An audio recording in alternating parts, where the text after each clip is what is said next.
হযরত সাইয়েদনা আবু দারদা রাদিয়াল্লাহু তাআলা আনহু দামেস্কের জামে মসজিদে বসে বসে আমার দয়াল নবীর হাদিস শোনাচ্ছেন। এক পর্যায়ে এই সংবাদটা মদিনাতুল মুনাওয়ারা পর্যন্ত চলে এসেছিল। তখন একজন মদিনাবাসী আমার নবীর প্রেমিক দিওয়ানা জানতে পারলেন আমার নবীর সাহাবা আবু দারদা দামেস্কের জামে মসজিদে বসে বসে আমার নবীর হাদিস পড়া। একজন মদিনাবাসী সিদ্ধান্ত নিল, আমি আমার দয়াল নবীর একটা হাদিস শোনার জন্য আমি দামেস্কের জামে মসজিদে চলে যাব। আল্লাহু আকবার বলবেন না? কোথায়? মদিনাতুল মুনাওয়ারা। কোথায়? দামেস্কের, সিরিয়ার রাজধানী দামেস্ক, হাজার হাজার মাইল দূরত্বে। যারা আল্লাহ মানে, যারা আহলুল্লাহ, এরা যে কোনো কাজ করবে আমার নবীর পরে কিয়ামত পর্যন্ত যারা নায়েব রাসূল যাদেরকে বলা হয় এদের পরামর্শ ছাড়া কোনো কাজ করবে না। হুজুর আমার দয়াল নবী দুনিয়ায় থাকতেন, আমি ডাইরেক্ট নবী থেকে পরামর্শ নিতাম। আমার নবী তো ইন্তেকাল করেছেন, আপনারাই আমার নবীর নায়েব। নায়েব রাসূল থেকে জিজ্ঞাসা করার পর এখন তো আমরা নায়েব রাসূলও চিনি না। আমরা এমন সময় আসলাম আমাদেরকে বিধর্মীরা ভিন্ন পথে নিয়ে গেছে। আলহামদুলিল্লাহ, আমি প্রায় সময় একটা কথা বলি, আমার আম্মি জান এখনো আছে, দোয়া করবেন আল্লাহ যেন হায়াত দারাজ করে। আমরা ছোটবেলার কথা মনে পড়ে, আমাদেরকে কোনোদিন আমার আম্মি জান তাহাজ্জুদ পড়তেন, ফজর আযান দিলে আমাদেরকে ডেকে দিতেন, এ যাও মসজিদে যাও। আমরা কোনোদিন ঘরে থাকতে পারি নাই, আমরা মসজিদে যেতাম ফজর নামাজের জন্য। নামাজ পড়ে যখন আমাদের ফাড়ায় আসতাম, আমাদের ফাড়ার মহিলারা ফজরের নামাজ পড়ে মুসাল্লা বসে গুনগুন গুনগুন করে কোরআন তেলাওয়াত করত। এই আওয়াজ এখন, কোরআন তেলাওয়াতের আওয়াজ এখন মুসলমানের ঘরে আছে? ওই জাল্লাই নাই, তাহলে মেজদানে বাড়ি তো নাই। নসিব খারাপ, নসিব খারাপ হলে করার কিছু নাই। এই যে আপনারা এখানে আসছেন, আপনাদের দাম কত জানেন? আল্লাহর নবী বলেন, একটা হাদিস বলে আমার বক্তব্য শেষ।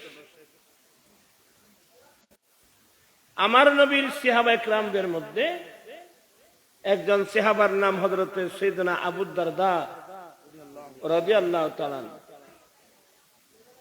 এটা তিরমিজির riwayat। হযরত কায়েস বিন কাসির অথবা কাসির বিন কায়েস, ওনার থেকে হাদিস। আমার নবীর ইন্তেকালের পরে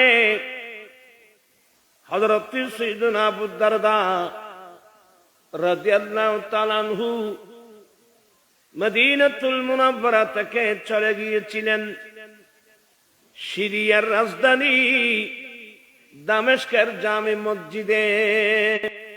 উনি সিদ্ধান্ত নিয়েছেন, আমরা রাসূল করিম সাল্লাল্লাহু আলাইহি ওয়াসাল্লামের দরবারে থেকে থেকে আমার দয়াল নবীর যে হাদিসগুলো আমি শুনেছি, আমি এগুলো দামেস্কের জামে মসজিদে বসে বসে অন্যান্য মানুষদেরকে আমি হাদিসগুলো শোনাবো, হাদিস পড়াবো।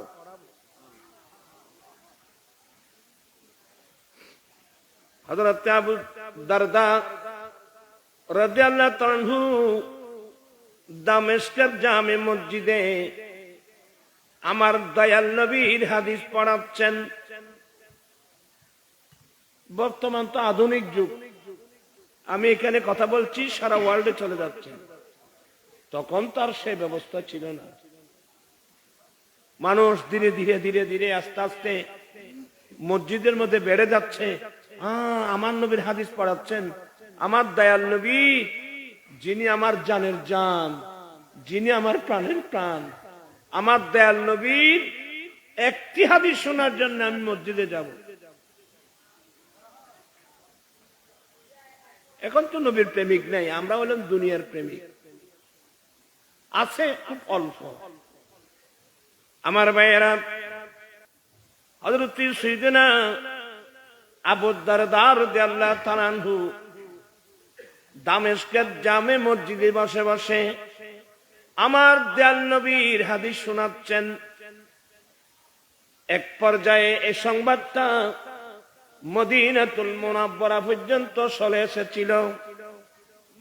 তখন একজন মদিনাবাসী, আমার নবীর প্রেমিক দিওয়ানা, জানতে পারলেন আমার নবীর সাহাবা আবু দারদা দামেস্কের জামে মসজিদে বসে বসে আমার নবীর হাদিস পড়া।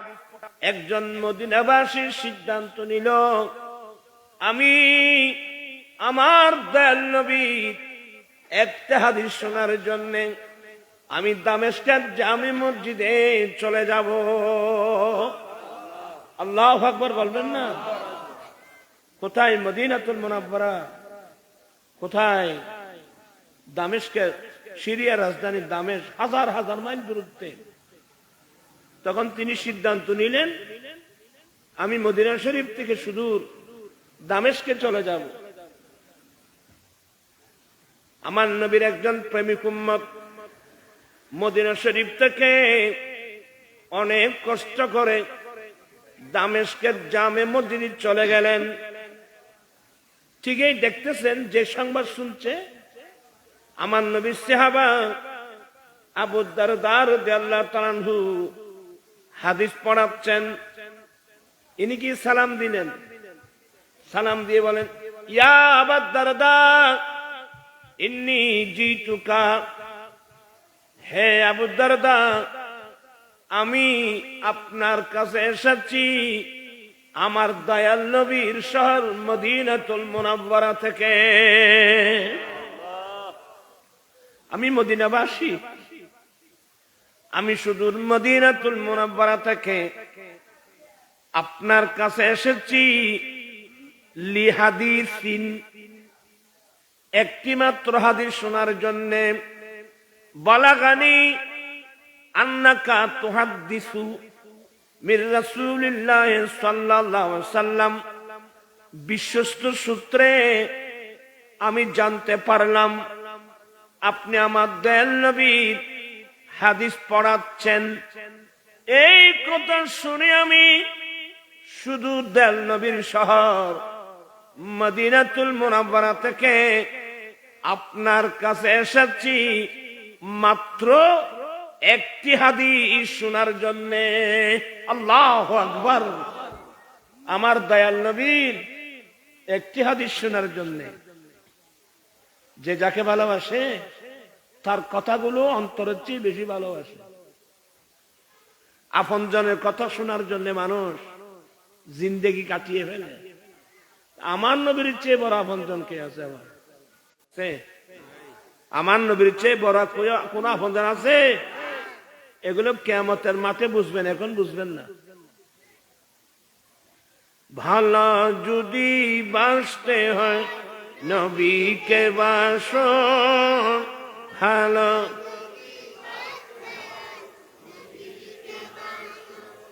নবী তেরা নিবালা, নবী বাঁচান প্রাণের চেয়ে প্রিয় তাই, প্রাণের চেয়ে প্রিয় তাই নবী।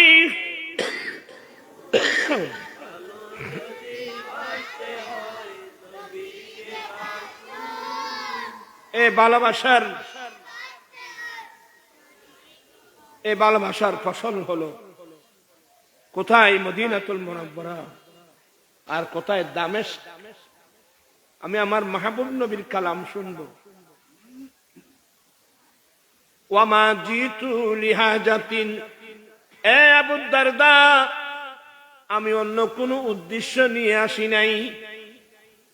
আমি অন্য কোনো উদ্দেশ্যে এখানে আসি নাই।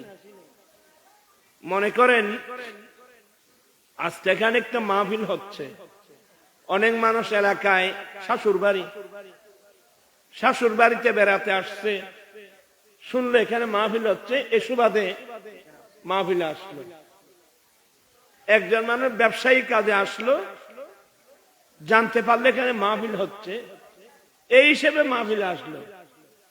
হযরতে এই ব্যক্তিতে বলেন, হুজুর আমি ওয়ামা জিতু লিহাজাতিন, আমি অন্য কোনো উদ্দেশ্যে আসি নাই, আমি সুদূর মদিনাতুল মুনাওয়ারা থেকে আপনার কাছে এসেছি আমার দয়াল নবীর একটি হাদিস শোনার জন্য।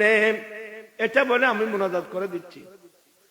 হযরত আবু দার বলেন, নাম হ্যাঁ হ্যাঁ, আমি তোমাকে এমন হাদিস শোনাবো আমার দয়াল নবী বর্ণনা করতে আমি নিজের কানে শুনেছি, এমন হাদিস শোনাবো।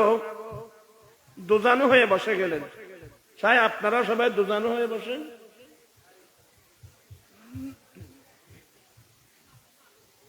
দোজানো হয়ে বসেন। হযরত সাইয়েদনা আবু দারদা রাদিয়াল্লাহু তাআলা বলেন, আমার দয়াল নবী নবুয়তের জুবানে ঘোষণা দিয়েছেন, মান সালাকা তরিকান ইয়াতলুবু ফীহি ইলমা সালাকাল্লাহু তরিকাম মিন তুরুকিল জান্নাহ। আবার হাদিসে, মান সালাকা তরিকান ইয়াতলুবু ফীহি ইলমা সাহহালাল্লাহু তরিকাম মিন তুরুকিল জান্নাহ।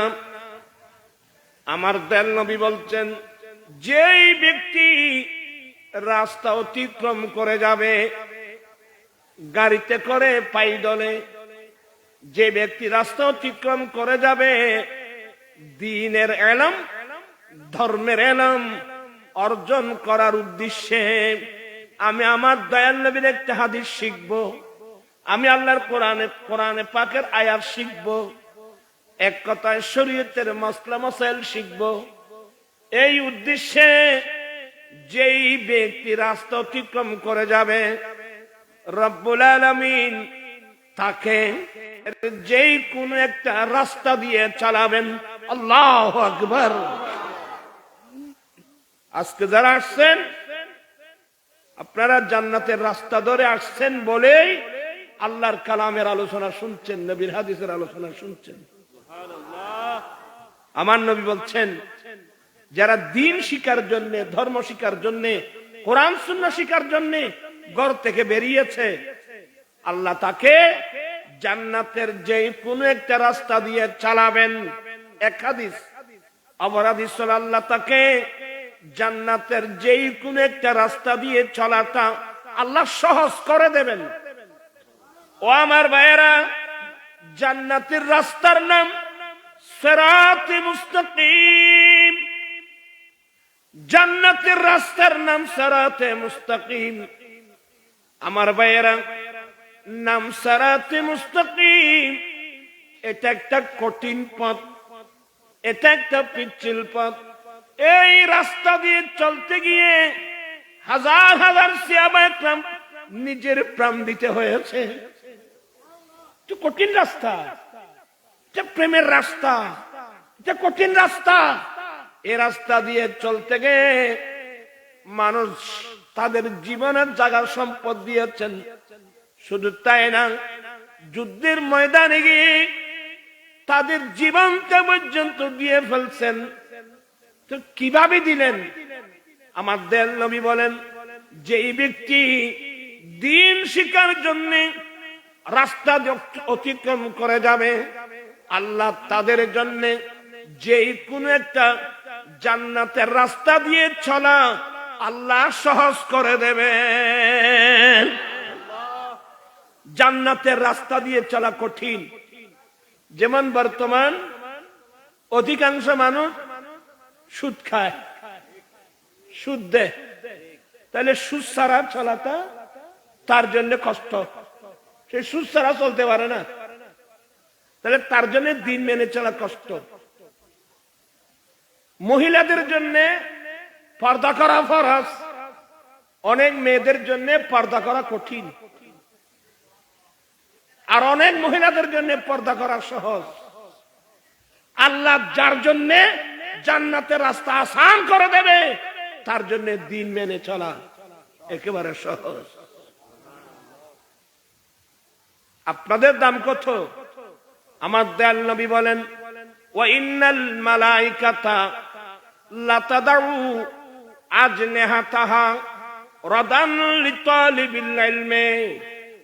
যারা তালেবে ইলম হয়, যেমন আজকাল মাহফিল আসছেন, আপনারা সবাই তালেবে ইলম, শুধু এখানে পড়তেছে এরা না, আপনারাও তালেবে ইলম। আপনাদের দাম কত? দয়াল নবীর জুবানির বাণী শুনেন, ওয়া ইন্নাল মালাইকাতা লাতাদাউ আজনিহাতাহা রাদান লিতালিবিল ইলমি। তালেবে ইলমদেরকে খুশি করার জন্য আল্লাহর নূরি জগতের ফেরেশতারা তাদের চলার পথে নূরানি ডানাগুলো বিছায়ে দেয়। এই যদি আরা চোখে দেখতেন, স্কুল নদীতে ব্যাকুন মাদ্রাসার দিতে, আর স্কুলের দিয়ে লাভ পান কি? আমার নবী বলেন, এই যে মাদ্রাসার ছাত্র, মান মারা হারফান, যেই ব্যক্তি আল্লাহর কোরআনের একটি অক্ষর, একটি বর্ণ, আলিফ লাম মিম, আমার দয়াল নবী বলেন, যে ব্যক্তি আল্লাহর কোরআনের একটা অক্ষর তেলাওয়াত করলো, আমার আল্লাহ 10টি সওয়াব দান করবেন। আলিফ লাম মিম, বল আলিফু হারফুন ওয়াল লামু হারফুন ওয়াল মিমু হারফুন। এতটুকু তেলাওয়াত করলেন, আলিফ লাম মিম, এতটুকু তেলাওয়াত করার সাথে সাথে আল্লাহ আপনাকে আমাকে 30টি সওয়াব দান করলেন। আজকে সময় আমি অসুস্থ মানুষ, কোরআনে পাক যখন তেলাওয়াত করবেন, অনেক সময় সা করে মেঘ এসে যাবে, এটার নাম সকিনা, শান্তি প্রশান্তি। মানুষ অশান্তির সমুদ্রে বসবাস করতেছে। আপনি যদি পারেন কোরআন তেলাওয়াতে থাকবেন, যেখানে কোরআনের তেলাওয়াত হয় ওখানে গিয়ে বসে থাকবেন। আল্লাহর কোরআন তেলাওয়াত করতে করতে, আল্লাহর কালাম শুনতে শুনতে মুহূর্তের মধ্যে আপনার অন্তর থেকে দুঃখ কষ্ট গিয়ে আপনার অন্তরের মধ্যে একটা প্রশান্তি সৃষ্টি হয়ে যাবে।